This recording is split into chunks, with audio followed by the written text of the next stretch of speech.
എങ്ങും സാമ്പത്തിക തകർച്ചയുടെ ഭീതി, അശാന്തിയുടെ നിലവിളികൾ.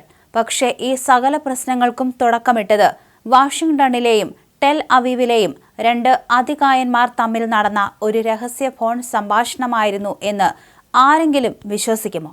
ഒരുപക്ഷെ അന്നത്തെ അമേരിക്കൻ പ്രസിഡന്റ് ഡൊണാൾഡ് ട്രംപിനെ വലിയൊരു ചതിക്കുഴിയിലേക്ക് തള്ളിവിട്ട ആ മാസ്റ്റർ പ്ലാൻ ആയിരുന്നു അതെന്ന് ചരിത്രം അടയാളപ്പെടുത്തുമ്പോൾ അണിയറയിൽ നടന്ന ഞെട്ടിക്കുന്ന നീക്കങ്ങൾ പുറത്തു വരികയാണ്.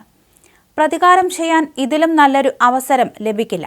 വാഷിംഗ്ടണിലെ വൈറ്റ് ഹൌസിലെ സുരക്ഷിത മുറിയിലിരുന്ന് ട്രംപിനെ തേടിയെത്തിയ ആ ഫോൺ കോളിന് പിന്നിൽ ഇസ്രായേൽ പ്രധാനമന്ത്രി ബെഞ്ചമിൻ നെതന്യാഹുവിന്റെ വാക്കുകളായിരുന്നു. ഇറാനെതിരെ ഒരു സൈനിക നീക്കം നടത്താൻ ട്രംപിനെ പ്രേരിപ്പിച്ചത് നെതന്യാഹുവിന്റെ തന്ത്രപരമായ നീക്കങ്ങളായിരുന്നു എന്നാണിപ്പോൾ പുറത്തുവരുന്ന റിപ്പോർട്ടുകൾ വ്യക്തമാക്കുന്നത്.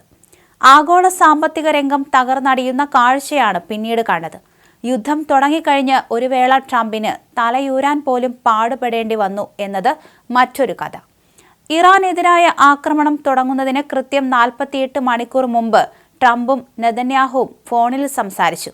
ഇതൊരു സാധാരണ സംഭാഷണമായിരുന്നില്ല.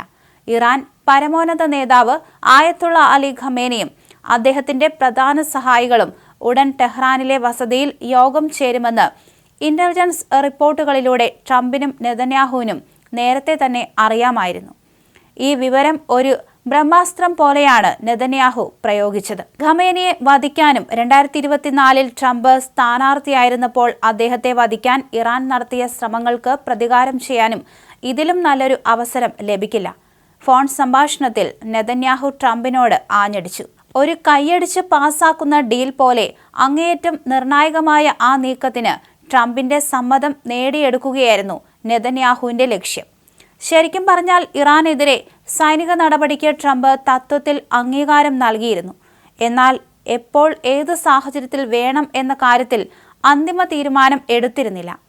US സൈന്യം ആഴ്ചകളായി മേഖലയിൽ തമ്പടിച്ചിരുന്നു.